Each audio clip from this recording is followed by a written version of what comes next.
আমাদের মতামত নেওয়া হয়েছে। আমাদের মাননীয় প্রশাসক মহোদয় দীর্ঘক্ষণ উনি কথা বলেছেন। তো যে বিষয়টা আপনারা জানেন, আপনারা যারা এখানে ব্যবসা করেন, আপনাদের কথায় যেটা মনে হলো, অনেকে ভাবছেন যে এটা তেমন কিন্তু কোনো সমস্যাই না। আপনারা ধরেই নিচ্ছেন যে এই হোপ মার্কেট এলাকা বা 10 কেন্দ্রিক এলাকা এটা শুধুমাত্র এই লোকালিটি ইউজ করে। তো আপনারা কিন্তু আপনাদের জ্ঞাতার্থে আমি জানাচ্ছি, বিশেষ করে মিরপুর 10 নম্বর যে এলাকা, এটাকে কিন্তু আপনি ঢাকা মেট্রোপলিটন এলাকার আপনি কেন্দ্র বললেও ভুল হবে না, কিন্তু এটাকে কেন্দ্রস্থল বলা যেতে পারে। আর পুরো ঢাকায় যেসব বিভিন্ন এলাকায় যে জনগণ বসবাস করে, মিরপুর এলাকা যেটা মিরপুর ডিভিশন আমাদের, এই এলাকা কিন্তু সব থেকে জনবহুল এলাকা। আর এই এলাকায় আপনার ফুটপাতের যে ব্যবসায়ী হকার, পাশাপাশি আরেকটা বিষয় আছে, সেটা হচ্ছে ইজি বাইক, অটো রিক্সা। আপনারা জানেন এগুলো একেবারে মহামারীর আকার। আপনারা হয়তো ভাবছেন যে আমরা ফুটপাতে একটু ব্যবসা করছি, এটার ক্ষতি কি? আপনারা কিন্তু দীর্ঘ সময় দেখেছেন, প্রায়শই আমরা বিভিন্ন সময় অভিযান করে আমরা কি করি, আপনারা কি করেন, আপনারা ফুটপাত দখল করে রেখেছেন ইস্যুকে। এরপরে কি করেন, ওখান থেকে নামতে দুই পাশের যে রাস্তা আছে পুরোটাই আপনারা ব্লক করে দেন। এখন আপনারা বলবেন আমরা করি না, অন্যরা করে। এই যে কন্ট্রোল, এটা কিন্তু টোটালি একেবারে নিয়ন্ত্রণহীন, কারো নিয়ন্ত্রণই থাকে না। আমরা হয়তো বা সাময়িকভাবে সেখানে যাই, আমরা আর্মির সহায়তা নেই, আমরা পুলিশের, আমরা বিভিন্ন ইউনিট একযোগে আমরা অভিযান করি, আপনাদের বিরুদ্ধে আমাদের ব্যবস্থা নিতে হয়।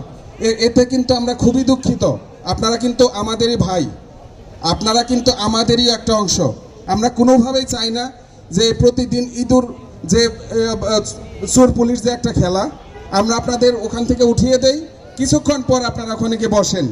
আপনারা যদি দেখেন সবাই এখানে যারা আছেন, আমি বিশ্বাস করি এখন হচ্ছে গিয়ে সামাজিক যোগাযোগ মাধ্যমের সময়, প্রত্যেকে আপনারা ফেসবুক খেয়াল করবেন, যখনই আমরা একটা অভিযান করি, যখন আপনাদের উঠিয়ে দেই, সাথে সাথেই অসংখ্য কমেন্টস সেখানে আসে। সেখানে কমেন্টসগুলো কি আসে? সেখানে কমেন্টস আসে এমন, এই তো লোক দেখানোর জন্য একটু অভিযান করছে, একটু পরে এরা বসে যাবে, একটু পরে সত্যি আপনারা বসে যান। তারপরে আর কি থাকে সেখানে? থাকে এই অভিযান হচ্ছে চাঁদাবাজির পরিমাণ বাড়ানোর জন্য। আমরা আপনাদের তাড়িয়ে দেই যাতে আপনারা বেশি পরিমাণ চাঁদা দেন। এই বিষয়গুলো কিন্তু আমাদের কাছে অসহনীয়। আপনারা সবাই জানেন এখানে কি হয়। আমরা অনেক কিছু কন্ট্রোল করতে পেরেছি, কিন্তু এই 10 নম্বরে হোপ মার্কেট, এটা আমরা কন্ট্রোল করতে পারিনি। তবে বর্তমান আমাদের মাননীয় প্রশাসক মহোদয় অত্যন্ত সজ্জন ব্যক্তি, সরকারের সর্বোচ্চ মহল থেকে নির্দেশনা পেয়েছেন এখানে হোপ মার্কেট থাকবে না। এখন হোপ মার্কেট থাকবে না, আপনাদের উনি কিন্তু কমিটমেন্ট দিয়েছেন, যেটা কিন্তু ইতিপূর্বে কখনোই আপনারা পান নাই। আপনাদেরকে প্রপারলি পুনর্বাসন করা হবে। আপনাদের এই পুনর্বাসনের ক্ষেত্রে আপনাদের কিছু ভয় বা শঙ্কা আপনারা প্রকাশ করেছেন। আপনারা কি বলেছেন? যে দীর্ঘদিন যাবৎ আপনারা এই হোপ মার্কেট প্রতিষ্ঠা করেছেন, এইটা আপনাদের যদি স্থানান্তরিত করা হয়, আপনাদের সেখানে কোনো কাস্টমার যাবে না, আপনারা না খেয়ে মারা যাবেন।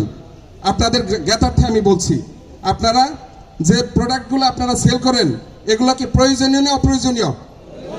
প্রয়োজনীয়। আচ্ছা, যদি প্রয়োজনীয় প্রোডাক্ট হয় তাহলে কারা কিনে? যাদের চাহিদা আছে। ইংরেজিতে একটা বিষয় আছে হচ্ছে ডিমান্ড সাপ্লাই, অর্থনীতিতে বলে ডিমান্ড এবং সাপ্লাই, অর্থাৎ চাহিদা এবং যোগান।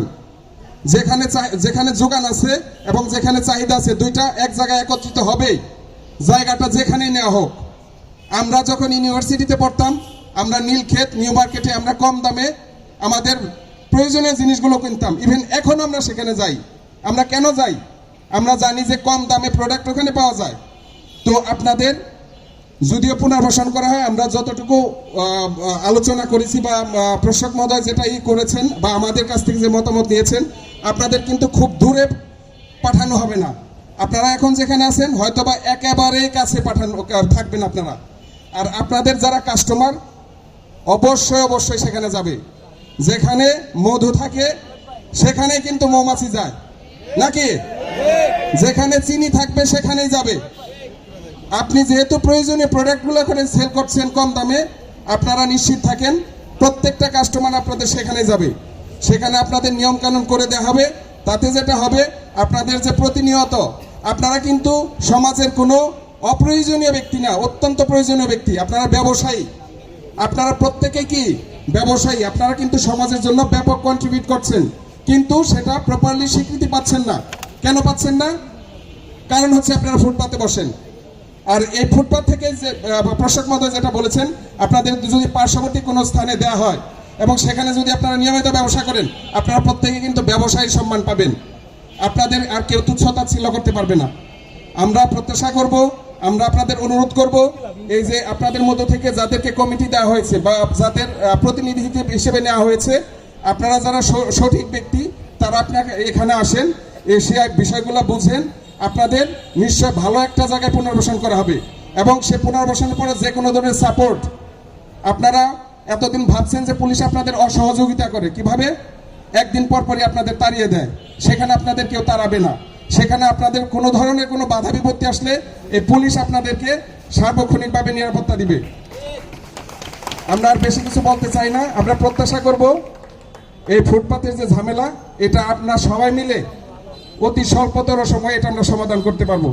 ধন্যবাদ সবাইকে।